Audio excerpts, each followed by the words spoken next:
Am I on? I wanted to stand in the middle of this circle so I could see if I could stay in one place better, because I usually wander. Good morning. Thank you all for being here, and thank you, Kat and Mark for music, and Therese and Pat for the sound, and for the topic of gratitude, the strength of gratitude. The topic for Unity's month is strength, and the book that everyone's supposed to be reading is the Book of Joy. Now, I have to admit I didn't read it, haven't read the chapter, and so whatever I say about strength and gratitude, I hope amplifies what the book says. Now, it's just the Dalai Lama, you know. So I saw a little story the other day. These two guys were walking along, they hadn't seen each other in a long time, a couple older fellas. And one of them's kind of like this. And the other one said, well, I haven't seen you in such a long time. What's going on? He said, well, he said, I had a great aunt died and she left me $40,000. And his friend said, wow, that's a lot of blessings. Well, he said, but that's not all. He said, that was 3 weeks ago. 2 weeks ago, he said, my grandma died and she left me $60,000. And so this fellow, the other fellow, is trying to figure out what's going on. He said, well, that sounds wonderful. No, he said, then a week ago, he said, a cousin I didn't even know, he left me about $250,000. And he said, well, I don't understand. He said, that sounds magnificent. Well, he says, and then there's this week, nothing.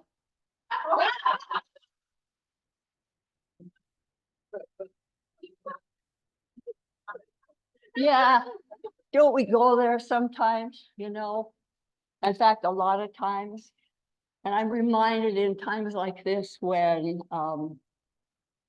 you know, we could spend all day standing in a circle and hour after hour talk about the things that we have to be grateful for in nature, in our relationships, in our love, in our health, in our money, and all the things that have happened even in the last 75 years. I mean, not everybody had toilet paper 75 years ago. And in fact, a lot of people don't even have it today. So, and now, you know, we got the red bear and the blue bear that they have toilet paper.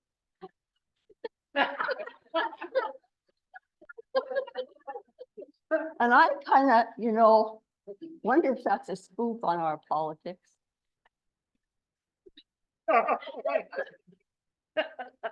Anyway. I love topic of gratitude. I wrote all that stuff and I don't have any notes because I could probably talk forever on it. Are you hearing me back there? Yeah, I think your necklace is. Yeah, So but maybe pick it up. whether- There we go. Yeah, that'll We'll fix it. try that. So we are multi-body systems. We are spirit. We are actually spiritual beings having a human experience. We are mental. We are heart. We are physical. And sometimes when people get on a spiritual path, which I thank all of you for being here because I know that you wouldn't be here if you weren't on a spiritual path. We ignore the body. So I'm really wanting to focus on inviting you into having your body teach you what's going on. 20 years ago, right after 9/11, I was at a workshop in Spokane, and one of the mentors in my life, Gary Young, had sent tons of lemon oil back to the headquarters at the fire hall, and the chief officer came to give him a plaque, and they embraced each other and they were crying. And when the fireman left the stage, Gary turned and said, with what's coming in this world, I want you, every one of you, to know yourself so well and trust your intuition so well that you don't get on that plane if it's the wrong one, that you don't eat this food, it's the wrong stuff, you don't be with this person if it's the wrong person, that you learn to trust your body and yourself so much that you know in the moment, yes or no.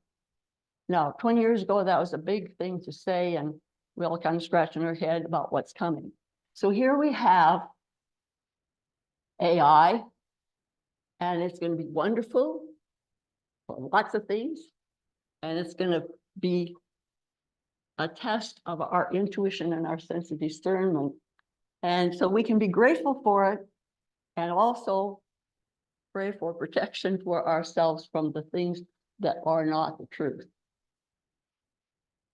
We have the mind, which is described as the father energy, that which is ideas, which is what most traditions and religions have talked about, the heavenly father. And who got left out? The mother. So one of my soapboxes is to talk about the mother energy, which is the heart, which is that place of feelings, that place of expression, that place of love. And it's also where the ideas of the father are manifest and fulfilled. And without the feeling side of life, then we're in our heads. And so before I came to Unity, I had, I got Afro perms, and I was doing insurance and taxes. And so my hair was about this big. And looking back, it's like, oh yeah, that's where I was. I didn't get down in here. So as and then we had the body, and I thought I knew my body, but I really didn't know my body. And so just in preparation for this talk, my body gave me a test last night at 2 o'clock in the morning.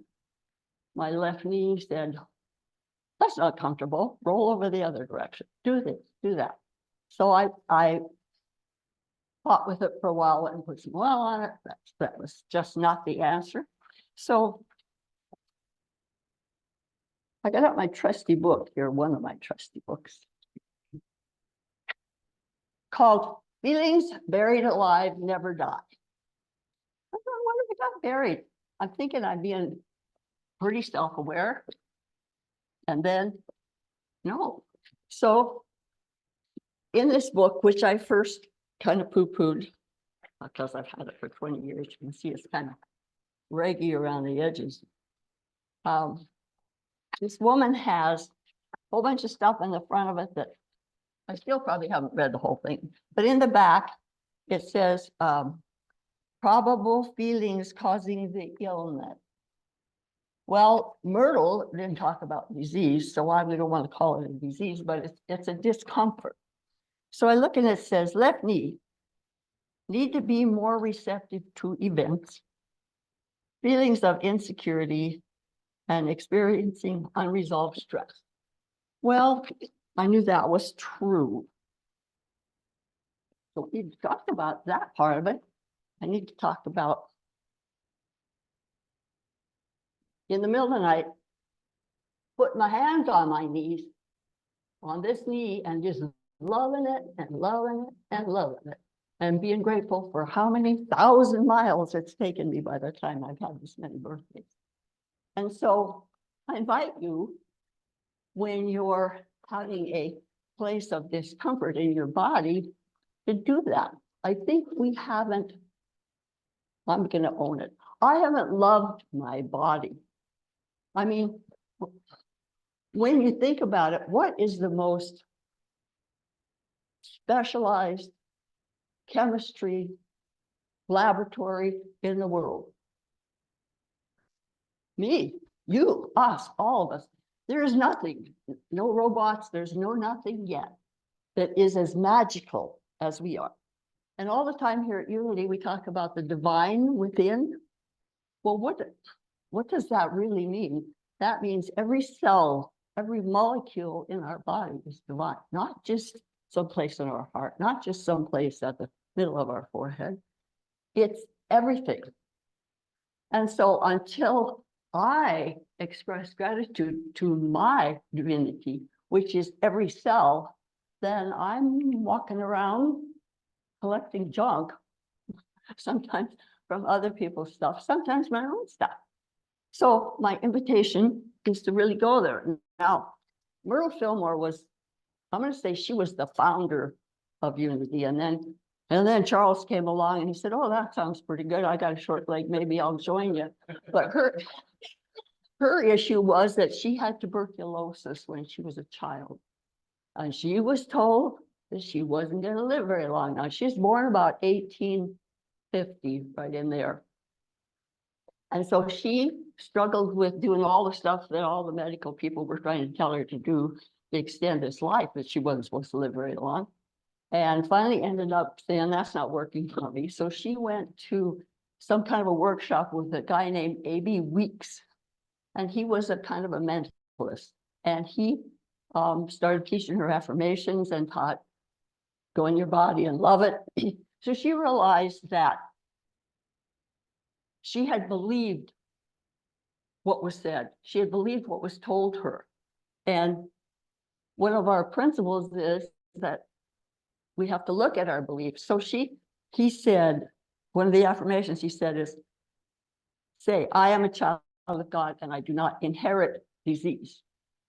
So she went home and started saying that. But I found a book of hers that was about healing, and Myrtle Fillmore's healing letters. Now, these are a compilation from a woman named Frances Falk, who put this together in 1936, because Myrtle died in 1935 at age 86. So she kind of lived what would call not a short life. And she did it with the belief. So people would write her letters all the time.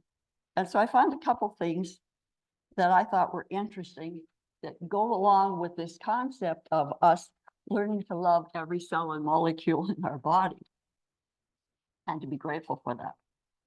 So she says, Exodus 15:26, I am the Lord and I'm your healer. But she goes on to say, so do not think of drugs as being props, for they sometimes fill the system with poisons that hinder the healing power of spirit in its work. If you need something visible to the human eye upon which to place your faith, it might be better to study along the line of dietetics and give your body the right kinds of food, right thinking, right eating go hand in hand in keeping one healthy. So she didn't really talk a lot about her whole process intentionally, because in there she says, no, I don't want to draw that attention to myself. But in a later one, she implied this, which is,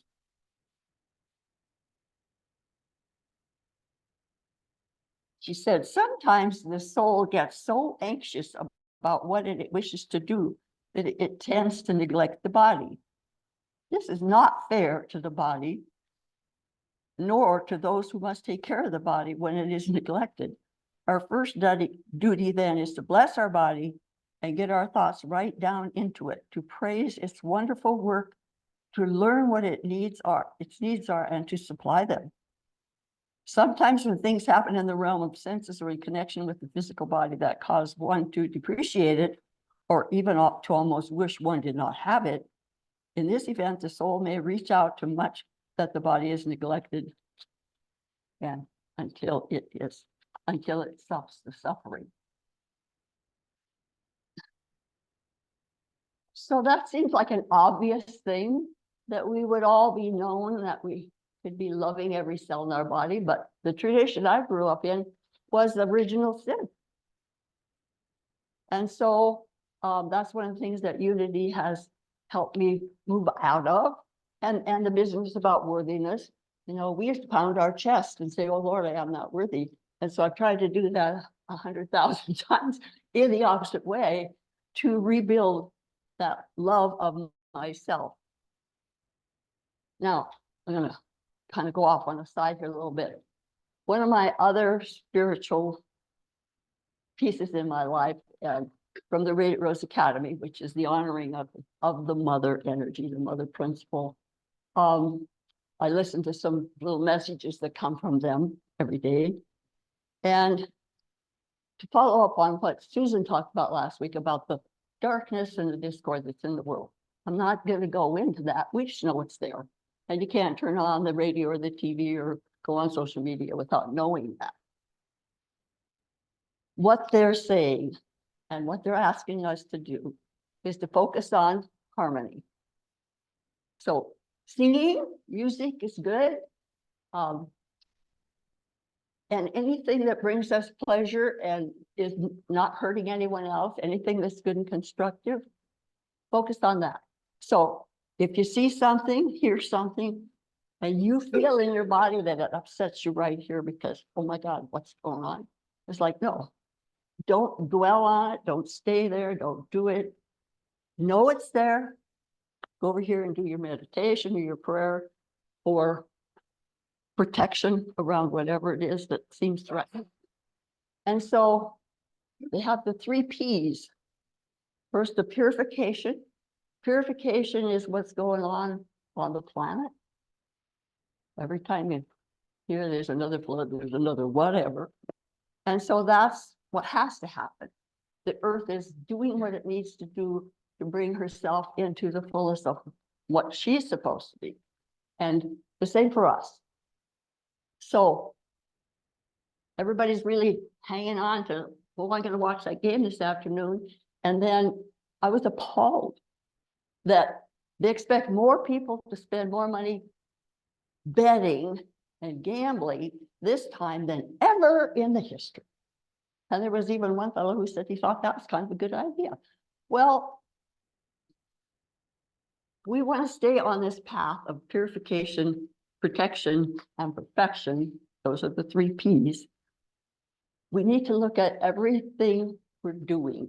We're doing to our body, we're doing in the community, to the energy, we're doing in our prayers and meditation, so that we can stay in harmony while all this stuff is going on out there, as it has to clean up, as it has to, one of the things I think it was Linda Lightfoot said years ago before she passed, is that everything that needs to be revealed that's been a lie or not a truth has to come to the surface. And so here it comes. It's our own stuff, it's communal stuff, it's national stuff, it's international stuff. And that those who are involved in the discord or war, we don't know what their karma is. We don't know what their agreement was before they came. And if it's not ours, it's not ours. And this is not a war I wanted started or did anything. So you get to decide whether you have a hook in it. Some people do, and that they need to focus some attention on prayers and meditation around that. And if not, then let's sing, let's dance, let's watch the children be happy. And as we do all those things, we can change the world. Because we are divine. We can do it. If there's anything else I wanted to say. One of the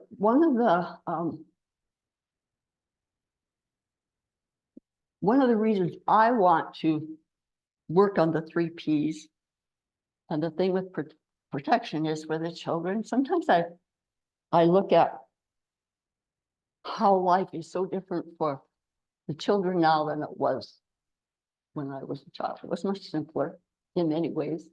Sometimes some ways it was harder as there was less opulence, but at the same time, it was simpler. And so they need protection. And so if you have someone that you have in your family that's a child, a grandchild, or just another child that you know, remember to keep them in your prayers of protection daily. The other thing is, if I keep myself in that place of clarity, then I can, and gratitude, then I can go into the world and provide some kind of a service. And so one of the most fun poems that I was reminded as I was digging through things to talk about today is called The Invitation from Oriah Mountain Dreamer. Some of you may have heard this before. I think it's from about 2006. Anyway, she says, it doesn't interest me what you do for a living. I want to know what you ache for and if you dare to dream of meeting your heart's longing. It doesn't interest me how old you are. I want to know if you will risk looking like a fool for love, for your dream, and for the adventure of being alive. It doesn't interest me what planets are squaring the moon. I want to know if you have touched the center of your own sorrow, if you have been opened by life's betrayals, or have become shriveled and closed from fear of further pain. I want to know if you can sit with pain, mine or your own, without moving to hide it, fake it, fix it, be with it. I want to know if you can be with joy, mine or your own.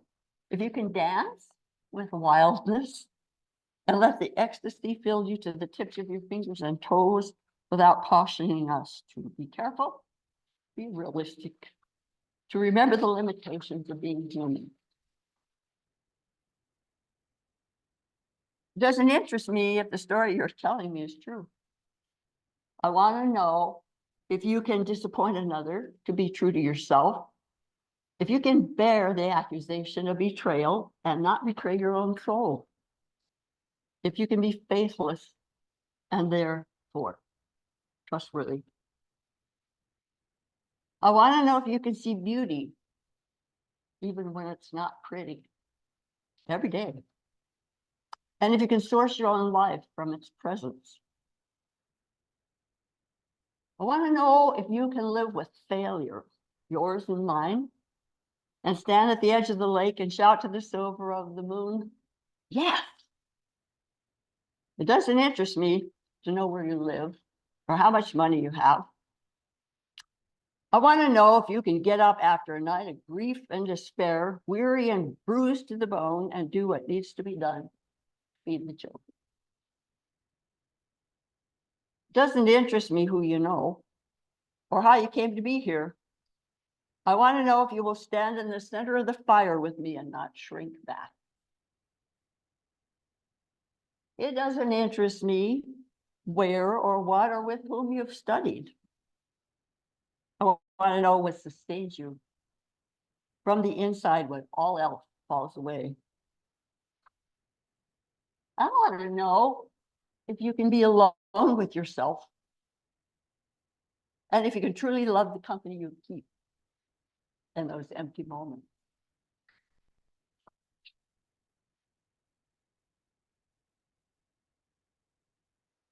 So all of the challenges that have happened in my life, I am working on being grateful for, and I'm making pretty good progress. So is there anybody that didn't have any challenges? Of course not. That's the human experience. We're working on becoming a Christ consciousness here. So I can say I'm grateful that I had a father who was quite stern and had a lot of rules, and for an ex-husband that did, and for a couple of my business bosses, tax guy and the insurance guy. Because you know what they taught me? And they must have agreed, and I must have agreed somewhere. They taught me to be sovereign. Very important piece of my life is to stand up for myself and say yes or no when I meant it. I can be very grateful for having been so sick and having polio and being sick all my life and all the stuff, because it taught me, it invited me into what I had to learn to be healthy. I'm grateful for too many medications for the same reason, because they threw me in bed on flat on my back. And it was like, okay, well, there's got to be another answer here. Took me into part of my life's work. I'm grateful for the church I was at before that said I was original sin, because the sovereign little girl in me said, that doesn't make any sense. How would the God of my understanding, who loves his children, and how would the mother who loves her children make me a piece of junk? No. So that led me off into searching for what made more sense. So I'm grateful for that. There is nothing I can think of right now that I'm not grateful for. And sometimes it's been a test, and I'm sure you understand that. I got to go to one of my grandson's wedding last summer, and my ex-husband was there. And I thought, well, maybe this is the time. It's 30-some years since we've had divorce. Maybe I need to walk up and take him by the hand and say, hey, maybe we should go for a walk, see if there's anything that needs to be. And so they were at my son's house, he and his wife, and I walk in, and I didn't know they were there because they had come by plane, and so there was no cars around, and I walk in and said, they're there. They were, and I go, oh, hi, nice to see you. And I got, no. And they go, oh, no, not time for a walk yet. Oh, no. So, but at the same time, I can say that I'm grateful for what I learned being with him and for the children that came from our marriage. And so as you and I look at the strength of gratitude, there's no end to it. There is no strength without it. So at that point, let's have a little meditation. So, oh, I want to say something. We need to give 1 minute of silence to our friend Jeff, who's not getting well, not feeling well. He is the one who does the music, does the wall, does the sound, does all these things. And finally, somebody's saying, hey, would you teach me how to do this? So he has some people who are learning how to do some of those things, which I'm also very grateful for. So let's just one minute hold Jeff in our vision and see him healthy and well and smiling and singing again.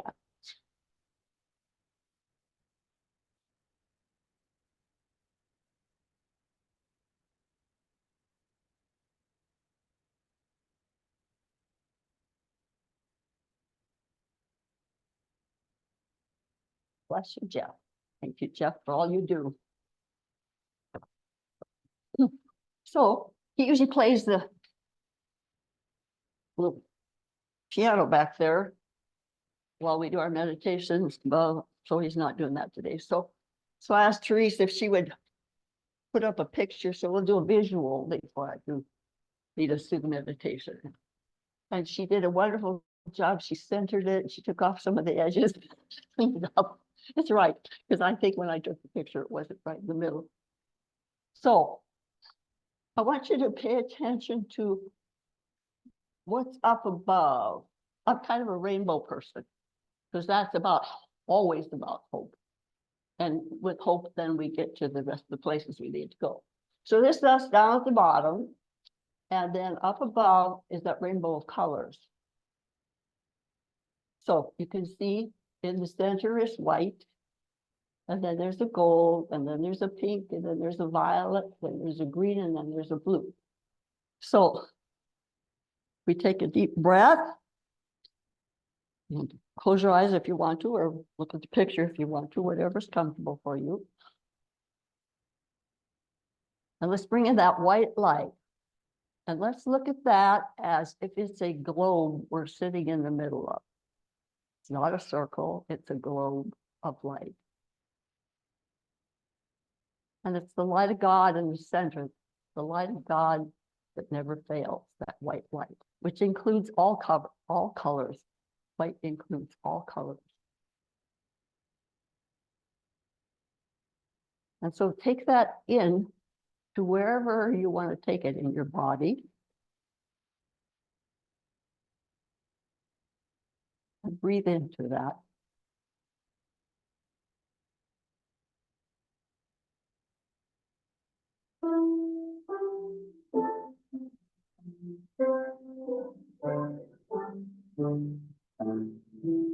And then the color gold, bring that into yourself. That's the color of the Christ. And the gift is illumination. We can all use more illumination every day. So put that in your globe. Circle it around you. Be grateful for it.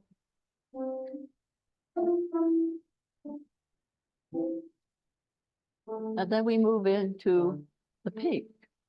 That's the mother's color. The mother of all. The creator that put together the divine blueprint, that which fulfills in our lives. So circle that around yourself, being grateful to the mother.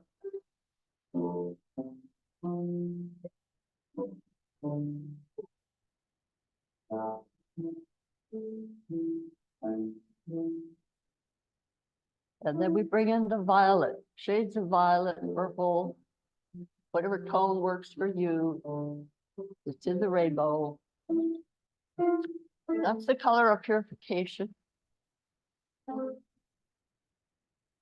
And in my practice at Saint Germain, and he's about purification. Beloved violet flame, purify me. Beloved violet flame, protect me.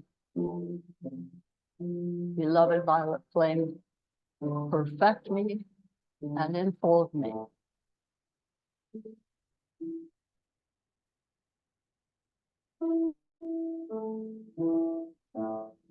And then comes the green color. It's the heart chakra. It's the color of strength.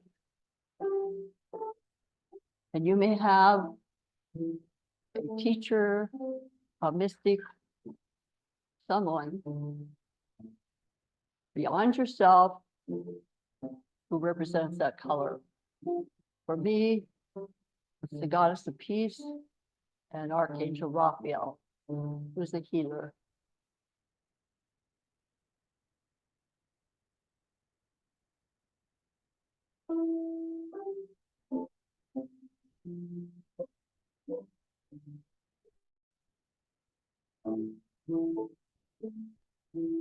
Then there's the blue around the whole outside of your globe. It's Archangel Michael in my book, Protection. Protection. Protection. And so I say thank you to the rainbows that bring us hope, that are messages in the sky, messages in our hearts, in our minds, in our bodies. And I take that globe and I send it out 1,000 feet, 1,000 yards, 1,000 miles and more to all good and constructive people, ideas, and activities everywhere on the planet.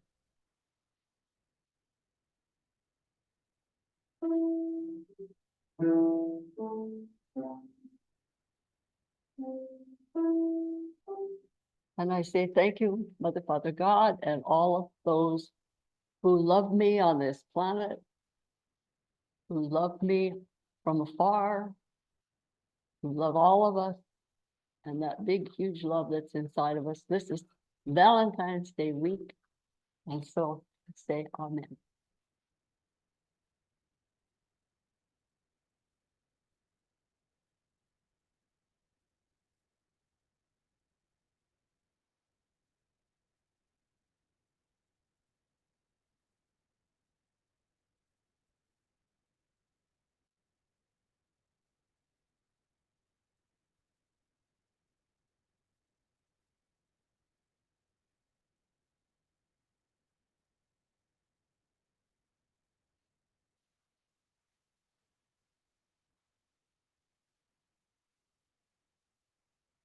Thank you.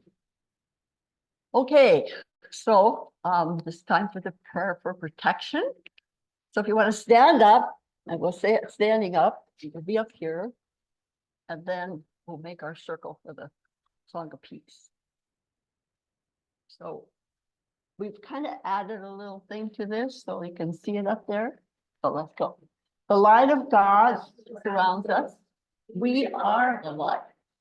The love of God enfolds us. We are the love. The power of God protects us. We are the power.